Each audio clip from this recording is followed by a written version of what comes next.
दोस्तों पिछले दो वेल फाउंडेशन के वीडियोस में हम लोगों ने जाना कि किस तरीके से हम लोग वेल फाउंडेशन का कंस्ट्रक्शन करते हैं और उसके बाद में किस तरीके से हम लोग उसकी सिंकिंग करते जाते हैं और सारी स्टेप एग्जीक्यूट करते हैं बॉटम प्लग कंस्ट्रक्ट करने से लेके और टॉप प्लग या टॉप कैप कंस्ट्रक्ट करने तक जो पूरी प्रोसेस होती है वो हम लोगों ने जानी। उसके बाद में जब हम लोग सिंकिंग करते हैं तो उसमें आने वाले टिल्ट और शिफ्ट को कैसे रेक्टिफाई करना है वो भी हम लोगों ने सीखा। अगर आपने वो दोनों वीडियो नहीं देखे हैं पिछले वाले तो आप लोग जाके देख सकते हैं, लिंक ऊपर आ रहा है, आप लोग देख सकते हैं कॉर्नर पे लिंक, उस पर आप लोग क्लिक कीजिए स्टेप बाय स्टेप। अगर आपको पहला वाला वीडियो देखना है तो इस लिंक पे क्लिक कीजिए और अगर दूसरा वाला वीडियो देखना है तो इसके बाद जो लिंक आने वाला है उस पर आप लोग क्लिक कीजिए और आप लोग दोनों में से कोई भी वीडियो देख सकते हैं दोस्तों। अब दोस्तों इस वीडियो में हम लोग ये जानने वाले हैं कि जो टिल्ट और शिफ्ट आता है उसको हम लोग किस तरीके से रेक्टिफाई करें। तो दोस्तों वो बहुत ही इजी है। जैसा कि मैंने आपको पिछले वीडियो में बताया था कि जो शिफ्ट होता है जो टिल्ट के कारण होता है उसको हम लोग नहीं काउंट करते हैं। जो शिफ्ट इनिशियली ही हो जाता है उसको हम लोगों को काउंट करना पड़ता है। हाँ, लेकिन जब हम लोग ऊपर में कंस्ट्रक्ट करते हैं और जब हम लोग पॉइंट मिलाते हैं तो उसमें हम लोगों का शिफ्ट आता ही आता है और जो हम लोग टिल्ट सही करते हैं उसके साथ में वो शिफ्ट भी सही हो जाता है काफी हद तक। अब क्योंकि शिफ्ट कुछ ना कुछ तो रह ही जाता है और टिल्ट कुछ ना कुछ रह ही जाता है तो उसको कैलकुलेट कैसे करें दोस्तों और ये कैसे चेक करें कि वो विद इन लिमिट है या नहीं। अगर वो विद इन लिमिट है तो फिर ठीक है, अगर विद इन लिमिट नहीं है तो हम लोगों को उसको रेक्टिफाई करके और उसको विद इन लिमिट लाना पड़ेगा। तो दोस्तों ये किस तरीके से होगा, तो दोस्तों जैसा कि आप मेरी स्क्रीन पे देख रहे हैं कि यहाँ पे एक वेल फाउंडेशन का मैंने पिक्चर बनाया हुआ है। अब इसमें हम लोगों को टिल्ट का कैलकुलेशन करना है। तो अब यहाँ पे आप लोग देख सकते हैं, थोड़ा इसको जूम इन कर लेते हैं ताकि समझने में आसानी हो, क्योंकि आपने पूरा पिक्चर देख ही लिया है कि किस तरीके से है। अब हम इसको थोड़ा सा जूम इन कर लेते हैं। तो दोस्तों जैसा कि आप देख पा रहे हैं यहाँ पे कि मैंने यहाँ पे जूम इन कर लिया है। तो अब हम लोगों को टिल्ट चेक करना है। तो वेल फाउंडेशन की टिल्ट हम लोग किस तरीके से चेक करेंगे, तो दोस्तों उसके लिए हमको यूज करना पड़ेगा हमारा प्लम बॉब, और प्लम बॉब की हेल्प से हम लोग हमारा कितना टिल्ट हुआ है वेल वो फाइंड आउट कर सकते हैं। अब आप चाहे आउटर साइड में पकड़ें उसको प्लम बॉब को, या जो हमारा वेल फाउंडेशन का इनर फेस है उस पे अगर पकड़ेंगे तो भी हम लोग चेक कर सकते हैं। वो कैसे कि हम लोग एक प्लम बॉब लेंगे और उसको चेक करेंगे, यहाँ पे पकड़ के हम लोग चेक करेंगे कि ये वाला कितना आ रहा है हमारा ये वाला पोर्शन, और उसको हम लोग लगभग 1 मीटर पे निशान लगा लेंगे। यहाँ पे वर्टिकल हम लोग लेंगे और 1 मीटर पे निशान लगा के उसको हम लोग चेक करेंगे कि ये कितना हो गया है, यहाँ पे ये कितना वैल्यू आ रहा है इस चीज का। ठीक है ना, इसको मैं थोड़ा सा बड़ा कर देता हूं ताकि आपको समझने में आसानी हो। अब जैसे कि मान लीजिए कि हमारा ये वेल का फेस है, ठीक है, और ये हमारा साउल है और हम लोगों को 1 मीटर की हाइट पे इसको चेक करना है। तो 1 मीटर की हाइट पे हम लोग ये चेक करेंगे कि ये वाला यहाँ से कंक्रीट के फेस से हमारा प्लम बॉब का जो वायर है वो कितना दूरी पे है।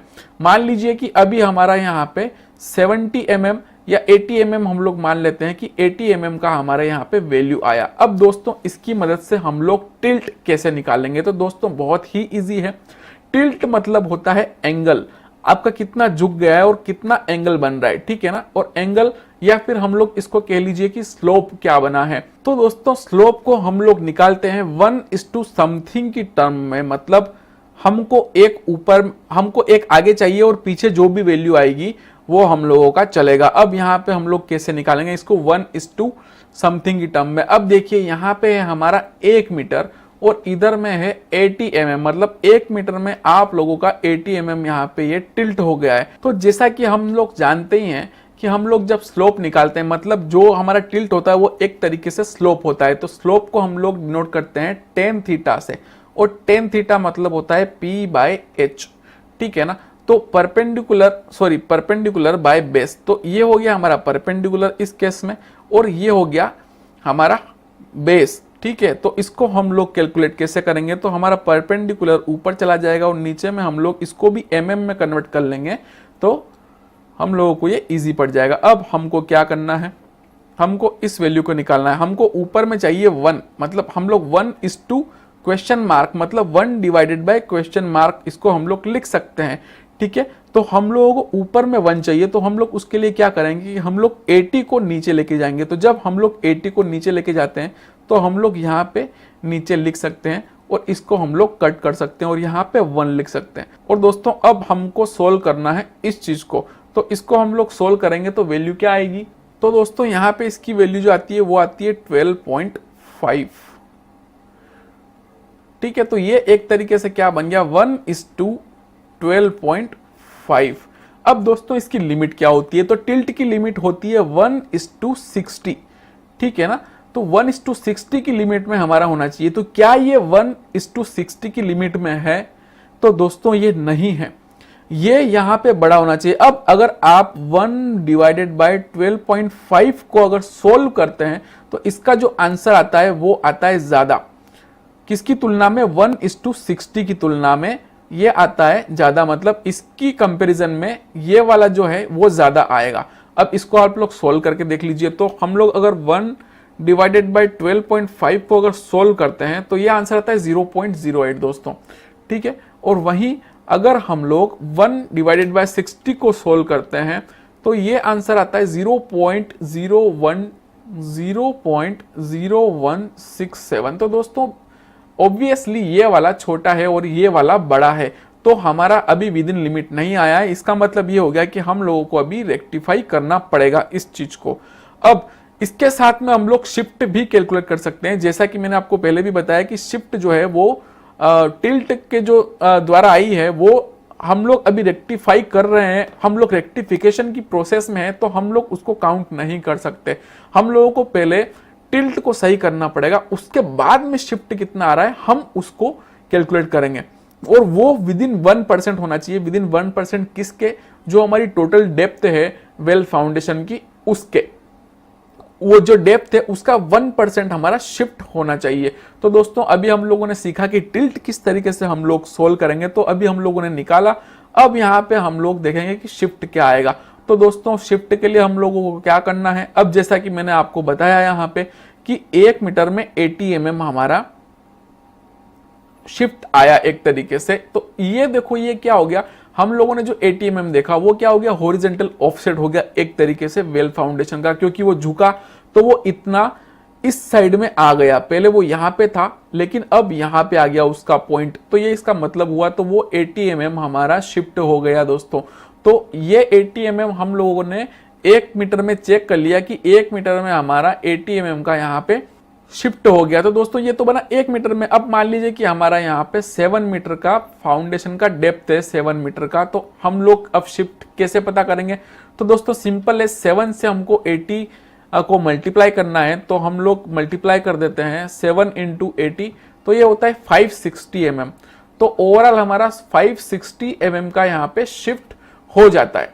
तो अब इसका हम लोग निकालेंगे कि 560 जो हम लोगों ने निकाला है वो 7 मीटर का कितना परसेंटेज है, ठीक है ना। तो हम लोग निकालेंगे अभी। तो हम लोग क्या करेंगे, 560 mm है हमारा और 7 मीटर मतलब 7000 mm। तो दोस्तों ये जो हमारा निकल के आएगा आंसर वो आता है 8%।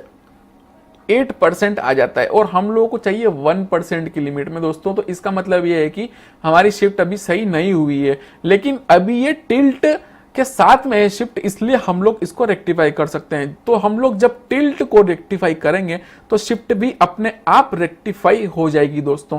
ये तो तब की बात है जब हम लोग टिल्ट को रेक्टिफाई कर रहे हैं। और शिफ्ट अगर हम लोगों को दूसरे तरीके से पता करना है तो वो हम लोग कैसे पता करेंगे दोस्तों। और हाँ दोस्तों एक चीज और, कि हम लोग कहीं एक जगह पे साउल गिरा के या हमारा प्लम बॉब गिरा के हम लोग चेक नहीं कर सकते दोस्तों। हम लोगों को अलग अलग जगह पे ये चेक करना पड़ेगा। वो किस लिए, क्योंकि हम लोगों को ये पता नहीं होता है कि किस साइड में ज्यादा झुका हुआ है। अब मान लीजिए कि हमारा ये वेल फाउंडेशन है और एक साइड में झुक गया। अब हमको क्या पता होगा कि वो इस साइड में झुका है या इस साइड में झुका है या इस साइड में झुका है। मान लीजिए कि वो इस साइड में झुक गया होगा ओवरऑल, और हम लोग अगर यहाँ पे चेक कर रहे होंगे साउल, तो वो गलत आएगा दोस्तों, वो सही कैलकुलेट नहीं हो पाएगा। तो हम लोगों को एक ट्रायल एंड एरर से हम लोगों को चेक करना पड़ेगा कि वाकई में किस साइड में सबसे ज्यादा टिल्ट आ रहा है दोस्तों। हम लोग 2 जगह चेक करेंगे तो हम लोगों को समझ में आ जाएगा कि हाँ इससे कम इधर आ रहा है, तो हम लोग फिर उस साइड में चेक करना चालू करते हैं दोस्तों। ये चीज आप लोगों को ध्यान में रखनी बहुत जरूरी है, ठीक है। ये बात हो गई टिल्ट और शिफ्ट की। जब हमारा टिल्ट होता है तो हम लोग शिफ्ट भी उसके साथ में कैसे कैसे कैलकुलेट करते हैं दोस्तों। अब हम लोग बात करते हैं कि शिफ्ट हम लोग एक बार कंस्ट्रक्ट हो गया वेल फाउंडेशन हमारी, और हम लोगों ने टिल्ट भी रेक्टिफाई कर लिया, उसके बाद में हम लोग जब शिफ्ट चेक करने जाते हैं तो वो कितनी आती है और वो कैसे चेक करना है हम लोगों को, तो वो भी चेक करना बहुत ही ईजी है, वो भी मैं आपको बता देता हूँ। उसके लिए दोस्तों आपको क्या करना पड़ेगा, मान लीजिए कि यहाँ पे एक वेल फाउंडेशन है जो आप लोगों ने कंस्ट्रक्ट कर लिया है और पूरा उसको सिंक भी कर लिया है और विद इन टिल्ट की लिमिट में आप लोग ले भी आए हैं, ठीक है। उसके बाद में आप लोगों को चेक करना पड़ेगा इसका शिफ्ट। तो शिफ्ट कैसे चेक करेंगे, अब मान लीजिए कि आपने सर्वेयर से पॉइंट दिलवाया, इसके लिए आपको लगेगा एक टोटल स्टेशन और एक लगेगी आपको मेजरिंग टेप दोस्तों। इन 2 चीजों से आप लोगों को ये चेक करना है कि हमारा पॉइंट जो है वो विद इन लिमिट है या नहीं। तो हम लोग एक मार्क क्या करेंगे, हम लोग इस सर्कल जो अभी एक हमारा फाइनल बन रहा है उसका यहाँ पे जो पॉइंट आ रहा है हमारा, जो इसका मिड पॉइंट आ रहा है, एक वो लेंगे और एक जो हमारा टोटल स्टेशन होता है उससे जो पॉइंट आ रहा है वो हम लोग लेंगे। मान लीजिए कि हमारे टोटल स्टेशन से हम लोगों ने पॉइंट लगाया और वो यहाँ पे आया दोस्तों, ठीक है। और उसके अलावा हम लोगों को अब इसका एक सेंटर पॉइंट मार्क करना है, तो वो हम लोग कैसे करेंगे, तो हम लोग किसी भी एक जगह पे टेप का मुंह पकड़ेंगे, ठीक है, और एक मुंह उस जगह पे पकड़ेंगे जहां पे 12 मीटर आ रहा हो हमारा कंप्लीट।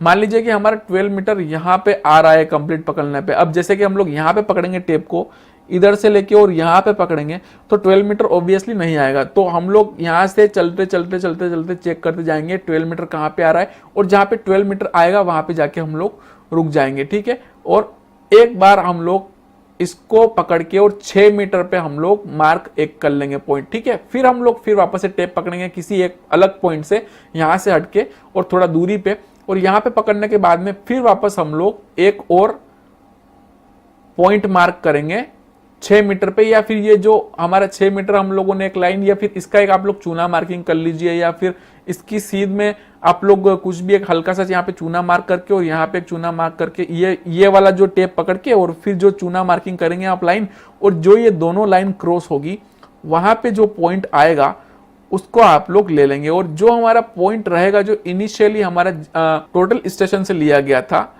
उन दोनों को हम लोग मापेंगे। तो इन दोनों के बीच की जो डिस्टेंस आएगी वो कहलाएगी शिफ्ट, ठीक है ना, वो होती है शिफ्ट, ठीक है। अब इसको आप लोग 2 तरीके से चेक कर सकते हैं। अब आप इसको इस तरीके से चेक कर सकते हैं कि जो टिल्ट की वजह से शिफ्ट आई थी और जो एक्चुअल शिफ्ट आ रही है उसमें कितना डिफरेंस है। अगर टिल्ट की वजह से कुछ शिफ्ट आ रही है और ऐसे चेक करने में जो शिफ्ट आ रही है, मान लीजिए कि इसमें चेक करने में हमारी 80 mm की शिफ्ट आ रही है और इसमें चेक करने में हमारी 90 mm की शिफ्ट आ रही है, तो इसका मतलब क्या हुआ कि जब हम लोगों ने वेल पोजीशन पे हम लोगों ने कंस्ट्रक्ट करना चालू किया था तब ही हमारा 10 mm का एरर हो गया था दोस्तों। तो 10 mm का एरर तभी हो गया था, उसको हम लोग रेक्टिफाई नहीं कर सकते, इसलिए मैंने बोला था पिछले वीडियो में कि आप उसको रेक्टिफाई नहीं कर सकते दोस्तों। तो ये इस तरीके से हमारा शिफ्ट का और टिल्ट का कैलकुलेशन होता है दोस्तों, और बहुत ही इजी है, बिल्कुल इजी स्टेप्स में हो जाता है दोस्तों। इसमें कुछ भी हम लोगों को ज्यादा करने की जरूरत नहीं है, बस यहाँ पे हम लोगों को छोटी सी मैथ्स लगानी है और हम लोगों को ये कैलकुलेट कर लेना है दोस्तों। तो बहुत ही सिंपल था दोस्तों। उम्मीद करता हूँ कि आप लोगों को अब ये समझ में आ गया होगा। समझ में आया हो तो इस वीडियो को लाइक जरूर करें दोस्तों, और अपने उन दोस्तों के साथ में शेयर करें जो वाकई में इस चीज को सीखना चाहते हैं दोस्तों। और अगर आप हम लोगों को सपोर्ट करना चाहते हैं तो इस चैनल को सब्सक्राइब कर लीजिए, और सब्सक्राइब करने के साथ साथ में इस चैनल को ज्वाइन भी कीजिए, ताकि आप लोग कोई भी एक प्लान लेके और हम लोगों को कुछ पैसा डोनेट कर सकते हैं। और अगर आप लोग नहीं भी करना चाहें तो भी आप लोगों का स्वागत है दोस्तों, आपको फ्री में यहाँ पे सीखना मिल रहा है बहुत कुछ। तो दोस्तों अगले वीडियो में फिर मिलेंगे कुछ नया लेके और कुछ इंटरेस्टिंग लेके, तब तक के लिए नमस्कार।